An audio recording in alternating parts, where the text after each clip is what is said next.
Kondisi gas di Indonesia saat ini kalau kita lihat produksi kita sebenarnya cukup bagus di 8.000 sekian ya, 8.100 mm. Sedangkan serapan kita dalam negeri kan sekitar 4.000, 4.500. Sisanya masih diekspor. Kita ingin penyerapan gas ini segera melaju dengan cepat. Kendalanya nomor satu adalah infrastruktur. Kita banyak butuh gas untuk pembangkit listrik, untuk industri-industri di berbagai tempat. Infrastrukturnya belum terbangun gitu. Sehingga kita saat ini kan masih membangun infrastruktur. Jadi dengan proyeksi kalau infrastruktur ini terbangun dengan baik, tahun 2019 produksi kita tidak akan cukup untuk memenuhi kebutuhan dalam negeri.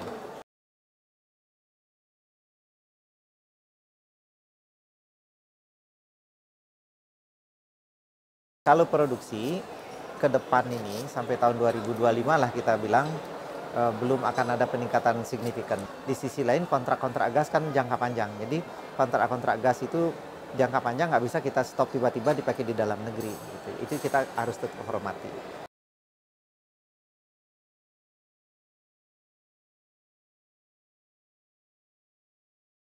Keseimbangan itu harus dijaga. Seimbang domestik sama impor ya.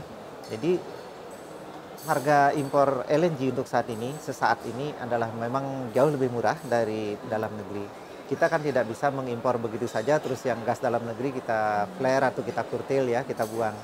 Jadi ini harus disimbangkan. Kita izinkan untuk mengimpor gas dari luar setelah yang dalam negeri ini terserap semua.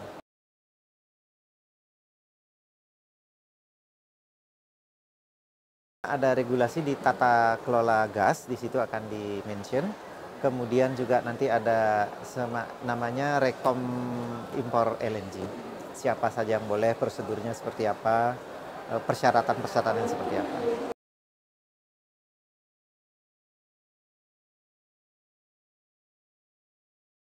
Kita sudah punya roadmap pembangunan infrastruktur sampai tahun 2030, di mana dibutuhkan investasi kemarin sudah saya sampaikan kan 48,2 miliar dolar. Nah, kalau ini bisa terbangun dan roadmap ini bisa berjalan dengan baik, maka otomatis penggunaan gas dalam negeri akan jauh lebih besar daripada yang kita ekspor.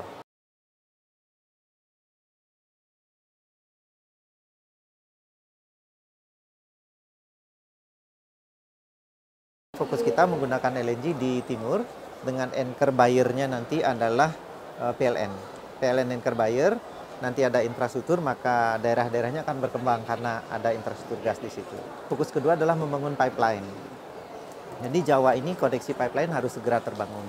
Dengan adanya infrastruktur pipa ini, maka utilisasi gas akan bisa masif di Jawa. Demikian juga Sumatera, Kalimantan Timur, kita akan garap Samarinda, Balikpapan, Handil. Jadi di Kalimantan Timur tersambung.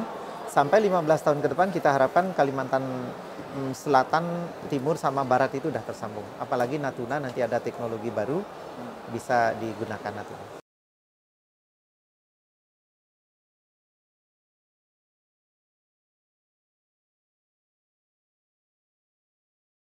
Memang salah satu PR besar kita di gas ini adalah harga. Karena sistem harga yang kita gunakan sekarang nomor satu adalah fix ya. Fix price untuk gas pipa. Begitu harga minyak turun, jatuh seperti sekarang, harga gas dengan harga minyak jadi sudah hampir sama, jadi berdekatan. Sehingga tidak ekonomis lagi. Ini yang sedang kita lakukan kajian, apakah harga gas pipa ini perlu di-attach ke harga minyak ke depan. Ini yang kita lakukan kajian. Kedua, untuk menolong industri, pemerintah sudah mengeluarkan Perpres 40 untuk stimulus ekonomi.